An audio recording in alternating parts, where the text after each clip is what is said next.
بسم الله الرحمن الرحيم، والحمد لله رب العالمين، والصلاة والسلام على سيدنا رسول الله صلى الله عليه وعلى آله وصحبه وسلم. اللهم صل صلاة كاملة وسلم سلاما تاما على سيدنا النبي الذي تنحل به العقد وتنفرج به الكرب وتقضى به الحوائج وتنال به الرغائب ويستسقى الغمام بوجهه الكريم، وعلى آله وصحبه في كل لمحة ونفس عند كل معلوم لك يا الله. آزفة الآزفة ليس لها من دون الله كاشفة. صدق الله العظيم. احنا طبعا في امور صعبة وامور يعني اللهم ارفع الغمة عن الامة. ولكن احنا النهاردة يا اخواننا الواحد مش قادر، طبعا بقالنا فترة 7 شهور النهاردة والحال صعب. ولكن احنا امة سيدنا النبي صلى الله عليه وسلم علمنا وحكى لنا كل شيء وفهمنا على كل حاجة. فاحنا لازم يبقى عندنا طبعا يقين وإيمان بالله. أولا إنه الدنيا لا تساوي عند الله جناح بعوضة، ولا عند سيدنا رسول الله ولا عند الصحابة ولا عندنا احنا. الدنيا ما تساويش شيء، وإنه الموت أحسن من الحياة. احنا طبعا بنحب لقاء الله، والموت ده حيكون فيه لقاء الله، فاحنا قوم نحب الموت كما نحب الحياة. فيعلم الله ان احنا الواحد لما بيشوف الشهداء، يعني يمكن ده الشيء اللي هو بنحسدهم عليه، يعني ده اختيار الله وفضل الله، يؤتي فضل الله يؤتيه من يشاء.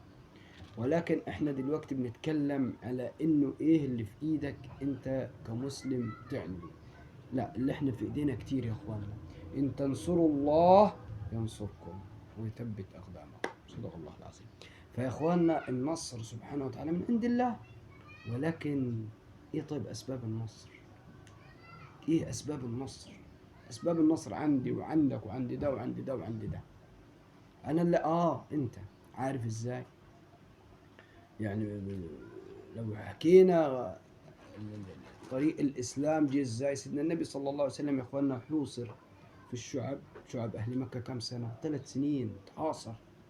لدرجة يعني لو حكيت لك موقف من المواقف، يعني كان واحد بيقضي حاجته فصوت المية بتاعته عمل صوت في الأرض، خشخش، فرغيف عيش طلعوا ونفضوا من التراب. ده موقف من المواقف الصعبة. نفضوا وراح غسلوا وكلوا. ما تعرض ليه سيدنا رسول الله صلى الله عليه وسلم من ابتلاء ومن أذى ومن والصحابة اللي قتل واللي اتبهدل واللي اتعذب واللي اتمثل بيه فده طبعا أمور دي يا اخواننا. دي سيدنا النبي صلى الله عليه وسلم لما جوه الصحابة وقالوا له يا رسول الله، يعني ادعوا لنا وادعوا عليهم، قال والله في حديث صحيح: والله أقواما غير قبلكم كانوا ينشروا بالمناشير على أن يرجعوا عن هذا الدين فلا يرجعوا. اصبروا، الصبر.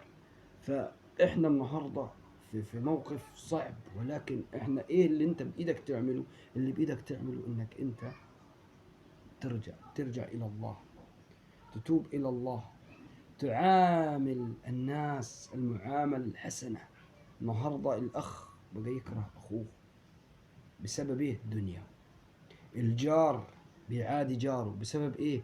دنيا.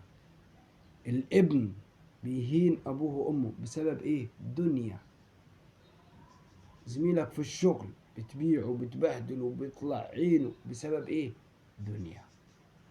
كل ده بسبب الدنيا يا إخوان. دي الدنيا اللي احنا ربنا قال عليها إيه؟ لا تساوي عند الله جناح بعوض.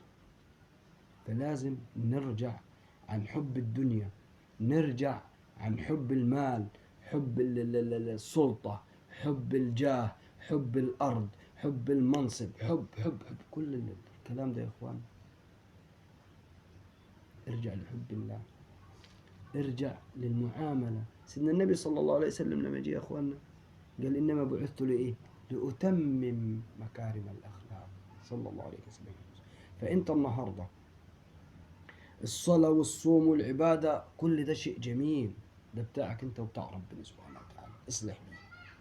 طيب والمعاملات، اهم شيء يا اخوانا ركز على انك انت يوم ما حتعمل حاجة تعملها لله، حتصلي لله، حتصوم لله، حتصل رحمك لله عشان ربنا ينصرنا في غزة، حتكرم جارك عشان ربنا ينصرنا في غزة، حتشتغل كويس عشان ربنا ينصرنا في غزة، هتعمل، خلي بالك كل شيء ده انت مطالب بيه عشان ربنا، ان تنصروا الله ينصركم ويثبت أقدامكم. وأقول قولي هذا وأستغفر الله لي ولكم، صلى الله على سيدنا محمد وعلى آله وصحبه وسلم.